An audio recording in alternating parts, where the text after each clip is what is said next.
Sobat Fisik, lagi di Student Life yang pastinya di channel Fisip Unsud Official nih. Bersama saya Aya Febrianas dari jurusan Ilmu Politik angkatan 2022 akan menemani Anda hingga akhir.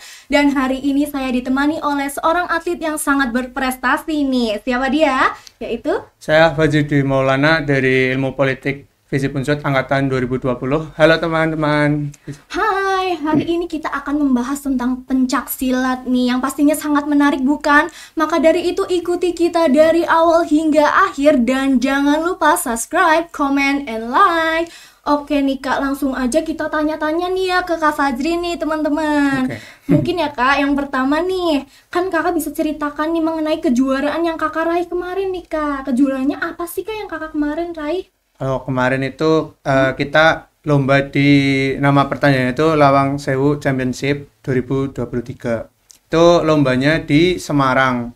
Kalau lokasinya di Gor Jatiminangun kalau nggak salah. Itu kita lomba dengan nama universitas gitu. Jadi namanya emang UKM Merpati Putih Unsud gitu. Wih, keren banget. Terus Kakak kemarin dapat apa tuh Kak? Alhamdulillah kemarin saya dapat medali emas dalam kategori tanding kelas G dewasa. Wah, luar biasa nih, tepuk tangannya nih buat Kak Fajri.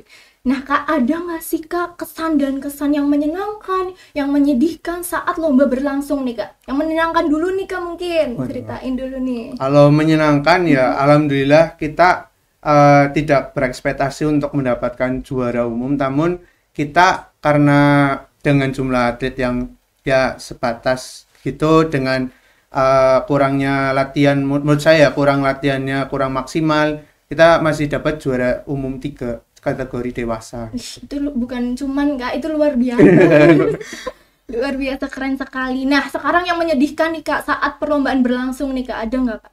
Kalau menyedihkan ya selama lomba berlangsung mungkin kita ada yang kurang solid, terus kita juga kurang official juga gitu karena kita tanding sebagai atlet tapi masih juga harus ngurusin kayak persyaratan terus pendanaan sponsor gitu ya, sedihnya gitu sih. Kita harus bisa multitasking, selain fokus ke pertandingan kita juga fokus ngurusin yang lain gitu. Tapi itu keren sih Kakak, berarti Kakak bisa mempunyai problem solving nih, luar biasa ya teman-teman ya. Nah selanjutnya nih Kak, untuk persiapannya itu sampai berapa bulan sih Kak? Atau hanya sebentar atau sampai berbulan-bulan tuh Kak? Kalau latihan training centernya itu kita 2 minggu, jadi full latihan 2 minggu. Itu sebenarnya nggak ideal ya, harusnya tuh sekitar 1 bulan atau 2 bulan. Itu karena kita ketabrak bulan puasa juga kemarin kan. Terus akhirnya ya kita latihan mandiri dulu di rumah masing-masing, baru 2 minggu kita gaspol gitu. Oh berarti Kakak juga otodidak ya di rumah ya? Betul, ya saya juga latihan sendiri di rumah. Ya mulai dari latihan jogging untuk menambah endurance, terus latihan pembentukan tendangan gitu. Itu kan bisa dilakukan sendiri di rumah. Luar biasa tuh teman-teman, juga teman-teman bisa banget otodidak seperti Kak Fajri nih. Oh iya nih Kak, perlombaan kemarin itu kan ada kategorinya ya Kak, banyak kan kategorinya, itu apa aja sih Kak kategorinya kalau boleh tahu? Kalau kategori yang kemarin di Lawang Sewu Championship itu ada 2, ada kategori laga atau tanding sama kategori seni.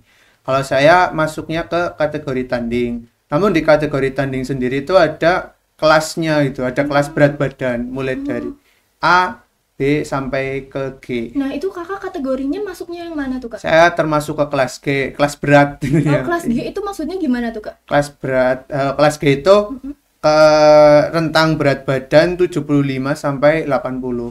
Luar biasa. Dan di kategori tersebut Kakak mendapatkan medali emas ya Kak? Iya, Wah, betul. luar biasa, keren sekali. Nah Kak, kan di pencaksilat itu kan ada gaya bertarung ya, pastinya kan berbeda-beda ya Kak. Iya. Nah yang Kakak gunakan nih saat dalam pertandingan itu bagaimana Kak gaya bertarungnya? Oh, kalau saya yang gunain itu karena saya tipenya ofensif atau penyerang gitu, jadi nggak nunggu tapi lebih ke duluin gitu. Sebenarnya nggak dominan ya di situ. Saya juga tergantung lihat musuhnya juga. Kalau ternyata musuhnya bisa ngecounter gaya bermain saya ya saya juga putar otak mau gimana harus ngeluarin teknik-tekniknya gitu. Tapi untuk dominan selama ini saya ke tipe yang penyerang dulu. Oh, berarti kakak menggunakan tipe penyerang ya? Penyerang itu. Jadi mancing dulu. Kalau itu mungkin kita pakai pukulan dulu atau pakai tendangan dulu biar musuhnya itu kaget. Ketika kaget lah kita baru masukin andalan kita itu. Luar biasa. Nah, itu kakak berarti ada pembinaan juga ya kak untuk melatih gerakan tersebut atau kakak otodidak juga tuh kak? Oh, kalau itu kita belajarnya di UKM Merpati Putih Unsut. Merpati Putih. Iya, Luar Unsut. biasa ya UKM Unsut Betul, ini. Luar biasa nih. Nah kak, sekarang nih kak, sejak kapan nih kak kakak terjun ke olahraga ini? Untuk terjun itu saya dari kecil ya, dari SMP udah ikut pencak silat. Namun untuk kayak ikut lomba itu udah dari SMK. Oh, Ya. SMK-nya kakak di mana tuh kak kalau boleh tahu? Wah, ini SMK-nya dari SMK 1 Negeri Purbalingga. Iya, Purbalingga. Oh, luar biasa. Berarti kakak sejak SMK ya kak? Iya, dari Sudah SMK. masuk ke perlombaan. Betul. Itu tingkat apa kak boleh tahu? Kalau dulu saya pernah ikut di Popda Kabupaten Purbalingga tahun 2017 itu udah ikut. Jadi di situ saya mendapatkan medali apa ya, perunggu ya. Wih, luar Ya, biasa. juara 3 sih pas itu. Tapi itu luar biasa kak, bukan cuman juara tiga. Jadi itu emang apa ya, tanding pertama terus baru pertama kali ya kayak karir perdana kita lah dan ternyata bisa mendongkrak dapat medali ya juara. Dan itu cuma saya yang dapat itu pas itu. Teman-teman yang lain ya di babak penyisihan udah pada kalah. Jadinya ya alhamdulillah bisa nyumbangin ke sekolahan pas saat itu. SMK, Iya, iya, di luar SMK. biasa nih kak. Nah kak, tadi kan kak udah cerita-cerita nih, motivasi kakak untuk menekuni olahraga pencak silat itu apa sih kak? Mungkin dari keluarga, teman-teman, atau dari ayang, boleh kak ceritain kan? Kalau motivasi saya dari diri sendiri itu memang kan saya ingin membuktikan bahwa ternyata ada loh potensi anak yang bukan hanya akademik gitu. Mungkin orang tua lain tuh anaknya pinter tuh hanya pinter matematika, IPA, sains gitu. Tapi kalau kita kan nggak pinter di dunia akademik, akhirnya terjunnya ya ke olahraga gitu dan berprestasinya di situ. Dan alhamdulillah orang tua sangat mendukung, mengapresiasi. Kadang ya kalau menang lomba ya, dulu saya ingat banget ketika masih SMK, saya ngabarin orang tua, mas saya lolos ke semifinal itu. Insya Allah kalaupun kalah ya dapat juara 3. Itu orang tua langsung, yaudah kalau bisa sampai juara 1 ya nanti pulang saya masakin masakan yang kesukaan kamu gitu. Jadi support banget Ya ya support orang tua banget ya. ya. Kadang kalau jogging itu ya kan biasanya tuh kalau ibu-ibu kan pagi-pagi ke tukang sayur itu. Tukang Lah itu sayur. keluar rumahnya bareng terus hati-hati joggingnya itu ya, dengan doa lah intinya. Jadi semangat banget itu loh. Berarti keluarga sangat support kakak Iya. untuk menekuni olahraga ini ya kak? Betul. Luar biasa. Nah, bagaimana sih kak perasaan kakak menjadi seorang atlet nih? Untuk saya ini ya alhamdulillah sangat senang, yaitu selain hobi sebenarnya tuh bisa jadi karir juga kan. Sekarang lagi ngetren juga kan kayak terjun ke dunia atlet pelatnas, pelada tuh emang udah ke karir jadi emang dibayar gitu loh. Namun untuk saat ini ya, saya belum ada orientasi ke karir di keatletan gitu. Namun untuk hobi saya masih sangat menekuni hal Sangat tersebut. menekuni olahraga pencak silat ini ya Iya, kak? betul. Luar biasa. Kan selain kita olahraga apa ya menekunin hobi, senang, kan kita juga dapat manfaat juga selain badan sehat, terus juga ya stamina kita beda lah kalau Jadi enggak. lebih bagus. Ya lebih ya, bagus bener. Sama kita tuh kayak belajar ilmu-ilmu kesehatan juga sih kalau jadi atlet. Tuh kita jadi tahu pola makan yang benar, jaga kesehatan. Kan nih masalah-masalah atlet yang saya tahu tuh pasti begadang nih. Nah, Iya. kita gimana caranya tuh kayak jangan sampai begadang, terus nanti diet tuh terutama. Saya juga pernah tuh diet di menurunkan berat badan di rentang 8 kilo atau 10 kilo, hampir 10 Dari kilo. berapa kilo kak?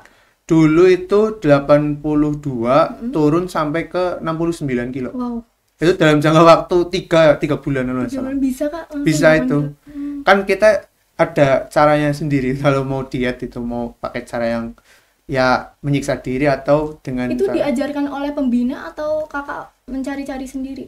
hal yang diajarin sama pelatih kita, ada kita juga explore sendiri metode diet apa yang cocok sama diri kita dan ya saya menemukan diet OCD itu lebih bagus karena kalau saya tuh dikombinasiin sama puasa. Kalau puasa kan kita selama hampir 12 jam ya itu nggak makan ya. Kalau kita bukanya dikurangin porsinya.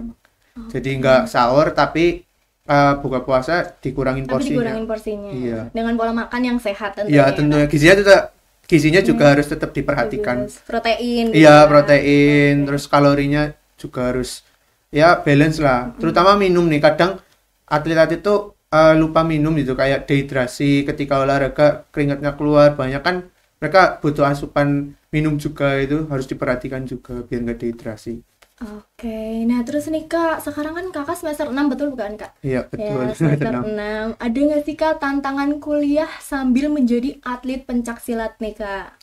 Tentu tantangannya banyak banget ya. Selain kita udah capek nih latihan, terus kita harus ngerjain tugas juga ataupun apa ya tantangan lagi lomba ternyata ada UAS atau UTS kan kita mau nggak mau mana yang harus diprioritaskan gitu.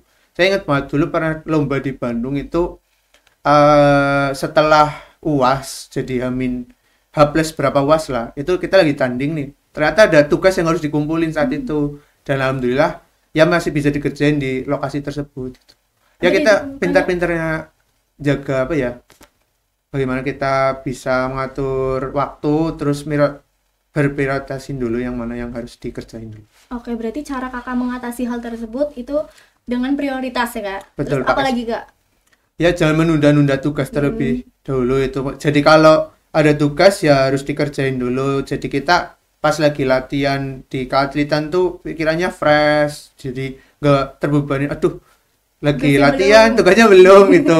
Ada tugas diary, ada tugas harus bikin artikel atau bikin makalah. Kan tuh kayak bikin pressure tersendiri lah buat atlet. Jadi harusnya kita senang-senang olahraga malah jadi stresnya double nih, Double. stres otot, stres otak gitu. Nah, berarti olahraga juga bisa jadi healing ya Kak? Betul. Yang saya tahu tuh kalau kita stres emang bisa diobati dengan olahraga. Karena ketika kita olahraga sampai ya berkeringat itu kita mengeluarkan hormon yang namanya dopamin. Jadi dopamin itu selain diperoleh dari narkotika, itu kita juga bisa memproduksi sendiri. Nah, itu efeknya kita jadi stresnya berkurang. Jadi kayak lebih fresh gitu. Oke, luar biasa tuh teman-teman. Jadi yang mau olahraga boleh banget, tapi nyelesain tugas dulu ya, sama nyelesain UAS dulu. Nah, Baru betul. olahraga itu akan menjadi healing teman-teman tuh. Nah Kak, ada nggak sih Kak suka duka sebagai atlet? Apa aja nih Kak suka dukanya? Suka duka selama saya jadi atlet, sukanya dulu apa dukanya dulu nih? Dukanya dulu deh, baru Oke, dukanya. kalau sukanya ya kita ketika udah lomba terus menang itu kayak kita udah nyelesain apa ya pernah tahu game gitu nggak sih kayak kita tuh udah namatin game tersebut gitu kan ada kebanggaan tersendiri gitu ada kesenangan juga apalagi ya kita bisa membanggakan orang tua kita di keluarga gitu terus selain itu ya apalagi kalau disupport sama kampus gitu kan kita jadi tambah semangat Lebih gitu semangat, iya betul. sukanya gitu. Oke, dukanya nih Kak sekarang nih. Waduh, kalau dukanya sih nggak banyak ya. Paling dukanya ya kita ketika lomba harus nggak bisa apa ya, ada hal-hal yang harus dikorbanin mungkin dari waktu gitu. Mungkin kita ketemu sama keluarganya lebih kurang karena cuma latihan gitu. Terus ada lagi nih yang terkadang yang bikin saya dilema itu ketika kita udah capek-capek latihan terus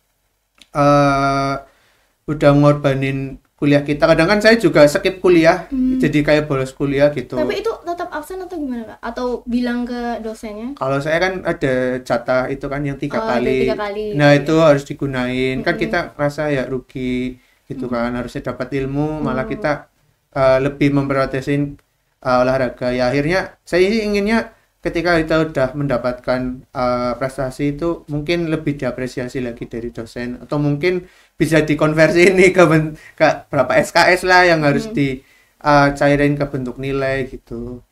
Oke, nah Kak, ada nggak sih Kak tips menjadi atlet yang berprestasi nih, seperti Kak Fajri nih? Kalau tips jadi atlet yang berprestasi, yang pertama itu kurangin nikotin, rokok terutama. Itu kan ngaruh ke paru-paru ya. Walaupun kalian ngerokok tapi olahraganya lebih 2 kali lipatnya ya nggak masalah. Tapi kalau kalian males-malesan, nggak konsisten, ya kalian nanti ngefek ke endurance gitu. Hampir semua olahraga pasti membutuhkan yang namanya asupan oksigen. Jadi kalau kita rokok kayak gitu kan ngaruh juga ke endurance atau stamina kita. Berarti Kakak sama sekali nggak ngerokok ya Kak sekarang? Sekarang nggak sama sekali. Kadang ada yang nawarin nih. Kadang kalau teman-teman nawarin, mau ngerokok nggak, saya lagi fokus ke lomba ini gitu. Olahraganya. Iya, olahraga gitu. Ya walaupun pernah ngerokok tapi sekarang udah enggak sama sekali. Enggak sama sekali. Luar biasa. Nah Kak, kita ingin tahu nih seperti apa dukungan dari FISIP nih Kak. Alhamdulillah ya, untuk dukungan dari FISIP ya, dari kemahasiswaan sama Butriwur nih, alhamdulillah udah support banget ketika kita mau lomba ya, udah dapat pendanaan. Terus dari tim FISIP juga mengapresiasi mahasiswanya yang berprestasi, entah itu di upload di media sosial ataupun di website. Itu termasuknya bagus juga itu buat track record kita, bahwa kita lomba tuh ya ada jejak digitalnya gitu, nggak cuma sertifikat saja. Jadi berarti jadi semangat juga nggak sih Kak kalau misalnya kita di post juga? Iya, di post juga kan. Jadi tahun besok harus bisa lebih baik nih, kalau enggak ya buat motivasi orang-orang lain gitu. Ataupun ketika kita ngelamar kerja itu kan bisa dicantumin ke CV, ternyata Fajri itu Fajri yang mana nih? Fajri yang pernah juara di FISIP gitu. Itu kan jadi orang-orang tahu gitu. Oke, luar biasa nih teman-teman. Maka dari itu yang mau ikut olahraga apapun ya, nggak pencaksilat doang ya Kak, Iya, FISIP betul. itu akan membantu teman-teman nih. Oke nih Kak. Nah kan ini Kakak pakai jaket apa nih Kak kalau boleh tahu? Ini jaket UKM Merpati Putih Unsut. Wah, luar biasa. Berarti di Unsut ini kan ada UKM pencaksilat ya Kak? Iya, Itu betul. artinya Merpati Putih ya Kak? Betul. Nah itu Merpati Putih apa sih Kak? Boleh diceritain ke teman-teman nih Kak? Merpati Putih itu sebenarnya aliran bela diri pencaksilat di Indonesia yang sudah masuk ke organisasi IPSI, Ikatan Pencaksilat Seluruh Indonesia. Nah, dari nama Merpati Putih sendiri itu sebenarnya ada singkatan juga yang menjadi ciri khas dari perguruan kita. Jadi Mersudi Patitising Tindaking Pusaka Ning Tricising Hening. Itu artinya apa Kak? Itu ada artinya. Jadi Mersudi itu maksudnya kita berkorban, kita mencari sesuatu sampai dapat dengan jalan ketenangan gitu. Jadi misalnya kita mau mencari ilmu tentang olahraga ataupun ini keilmuan di Merpati Putih, ya harus pakai jalan ketenangan gitu. Berarti hatinya harus tenang. Ya harus tenang. Tenangnya di sini saya juga masih bertanya-tanya gitu. Tenang di sini kan itu kan filosofis banget ya. Itu emang harus kita ada namanya meditasi, ada yang namanya pembinaan olah nafas gitu. Itu ada di Merpati Putih. Jadi kalau kalian tertarik untuk lebih dalam atau mengetahui lebih dalam tentang Merpati Putih ya, ayo bisa gabung di UKM kita gitu. Nanti kita belajar bareng, terus dapat materi keatletan, atau kalian di passionnya di keilmuan, ya kita bisa arahin ke 2 bidang tersebut gitu. Jadi kalian jangan minder dulu, nanti saya ikut UKM, saya udah telat nih gitu. Itu enggak. Sebenarnya anak-anak yang ingin masuk ke UKM pencaksilat itu rata-rata mereka udah minder duluan gitu, takut ketinggalan sama teman-teman yang udah lama ikut gitu. Sebenarnya sama aja, kita juga pernah ngalamin proses seperti itu di SMP, mungkin di SMK ada gap, kayak jenjangnya udah beda gitu tingkatannya itu. Sebenarnya itu proses aja. Mereka melihatnya tuh hasil kita latihan 5 tahun gitu, tapi mereka taunya tuh udah ada batasnya. Jangan minder dulu, harusnya emang kalau mau percaya diri dulu gitu. Kalau ingin mau mencoba explore diri, potensi diri lebih dalam, ya cobain dulu Harus aja. mencoba dulu Iya, ya, Kak. mencoba dulu. Kalau emang nyaman, ya lanjut. Lanjut. Nah, Kak, kalau misal dari luar nih teman-teman ada yang nonton bukan warga FISIP nih, Kak, boleh banget nggak sih Kak masuk ke UKM tersebut? Wah, ya boleh banget. Kita di UKM Merpati Putih sendiri itu pro rekrutmen, jadi kita nggak cuma mahasiswa doang, ada umum juga. Kadang kita juga mendapatin yang pesertanya itu anak SD, SMP, SMA yang memang passionnya di pencaksilat juga gitu. Dan nanti kita kayak bina, belajar bareng, terus nanti diarahin sama pelatih kita gitu. Ya nanti ya ujungnya ketemu saya lagi gitu di Kakak juga sana. jadi pembina juga ya di sana. Saya bukan jadi pembinanya, cuma Tapi bantuin oh, pelatih di sana. Kalau emang ya sebenarnya tingkatan saya belum sampai ke situ, tapi kalau emang lagi nggak ada pelatih ya kita bantu bisanya kita lah. Paling enggak kan kita bisa sharing nih tentang keatletan. Kan saya bidang keatletan ya. Kalau keilmuan mungkin saya masih kecil lah intinya pengetahuannya. Tapi kalau keatletan ya saya bisa pede lah untuk sharing gitu sama teman-teman. oke, nah buat penonton yang masih sekolah, yang bukan warga FISIP, bukan warga Unsud, boleh banget masuk ke UKM Merpati Merpati Putih. Putih karena terbuka untuk umum nih Betul. teman-teman. Nah, penonton juga bisa mengikuti jejak Kak Fajri nih yang sangat luar biasa ya teman-teman. Nah, mungkin Kak, teman-teman mau ikut tapi mempunyai masalah kesehatan nih Kak. Boleh nggak sih teman-teman tetap ikut olahraga ini namun mempunyai masalah kesehatan tuh Kak? Bagaimana menurut Kakak? Kalau ada apa ya penyakit turunan gitu ataupun riwayat penyakit, memang kita bisa menerima hal tersebut gitu. Mungkin ada anak yang kena asma atau mungkin riwayat kayak cedera patah tulang ya. Kita mending jujur aja dari awal gitu. Nanti kan kita porsi latihannya nggak langsung berat dulu, bertahap. Bahkan kalau ada teman saya itu kena asma, dia tuh kena asma terus ikut Merpati Putih karena latihannya itu memang benar ya, jadi nggak harus dibebanin. Misal nih kita jogging 15 menit gitu kan, yang kena asma nggak mungkin langsung 15 menit, mungkin 5 menit dulu, nanti pertemuan berikutnya 10 menit, bertahap gitu. Jadi alhamdulillah orang tersebut tuh asmanya sembuh gitu, malah jadi atlet yang berprestasi juga. Dengan itu kayaknya bikin itu nggak sih kayak badannya lebih sehat? Iya, lebih sehat gitu. Jadi paru-paru dia tuh kayak terlatih gitu. Kalau mungkin cedera kayak patah tulang memang kita emang susah ya, tapi itu bisa kita apa ya kurangin bebannya gitu, porsi latihannya, atau mungkin kita arahin ke bidang keilmuan gitu. Kan ada orang yang udah patah tulang emang mereka ingin pensiun di dunia keatletan tapi lebih fokus ke keilmuan saja itu. Jadi di Merpati Putih juga tuh nggak fokusnya tentang atlet saja, ada keilmuannya. Ada ilmunya, pelajarannya gitu ya. Jadi kalian pernah lihat nggak sih kayak anggota Kopassus itu yang matanya ditutup bisa deteksi orang di bawah apa namanya tanah longsor, itu kan orang Merpati Putih. Kita mempelajari hal tersebut. Itu namanya getaran. Jadi kita apa ya mengetahui objek ataupun benda di bawah tanah ataupun mata kita ditutup itu kita tahu gitu. Itu ada namanya getaran. Terus ada lagi yang pematahan benda keras kayak besi gitu.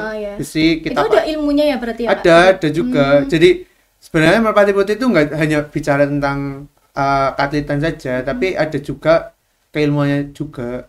Ada yang namanya nanti olah nafas gitu. Jadi kita sebenarnya tuh nafas tuh bisa diolah menjadi sebuah tenaga yang besar gitu.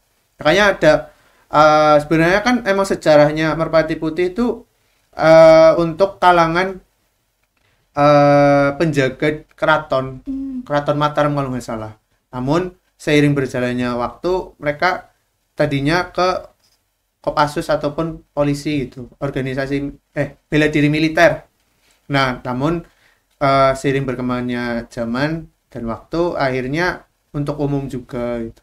Jadi ya mungkin sebenarnya bagus ya untuk militer juga, emang dari polisi, tentara itu emang ada bela diri, wajibnya kan ada merpati putih juga. Harus mempunyai itu ya, olahraga itu. Iya, kayaknya sangat bermanfaat juga. Ya, buat diri sendiri. Iya. Apalagi itu kan tadi kan ada pengolahan nafas gitu kan, buat diri kita juga sangat bagus ya Kak. Iya, Dengan betul, begitu. betul. Oh, iya. Nah teman-teman, itu jika teman-teman mempunyai masalah kesehatan ya Kak, Iya. boleh banget mengikuti olahraga ini, karena dengan olahraga ini, olahraga pencak silat, bisa banget nih buat sembuh teman-teman, buat healing teman-teman. Maka dari itu jangan takut untuk masuk ke dalam olahraga pencak silat ini teman-teman. Nah Kak, yang terakhir nih Kak, ada nggak sih Kak pesan dari Kak Fajri untuk teman-teman, keluarga maupun sobat-sobat FISIP nih Kak?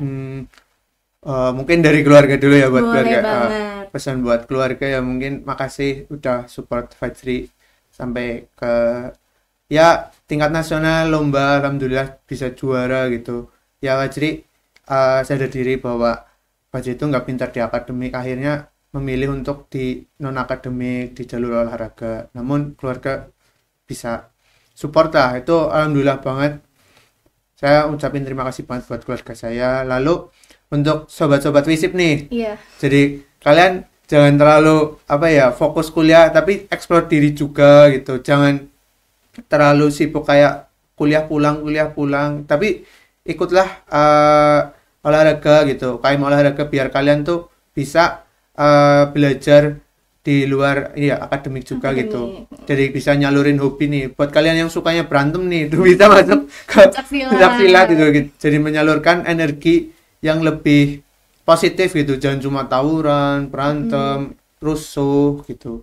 Tuh energi tersebut tuh bisa disalurin ke pencak silat ini. Olahraga ini ya. Iya, itu. teman-teman. Jadi lebih positif dampaknya. Oke, nah nggak kerasa nih Kak, kita udah ngobrol-ngobrol, sharing-sharing bersama Kak Fajri. Semoga podcast hari ini bermanfaat buat teman-teman maupun sobat FISIP nih ya. Dan untuk sobat FISIP maupun teman-teman di luar sobat FISIP yang ingin join ke olahraga pencak silat, boleh banget nih. Dan juga yang mau tanya-tanya untuk pencak silat, boleh banget ke Kak Fajri langsung nih ya teman-teman. Oke, langsung saja saya Aya Febriana pamit undur diri, dan Saya Fajri Dwi Maulana pamit undur diri. oke, bye-bye. Bye.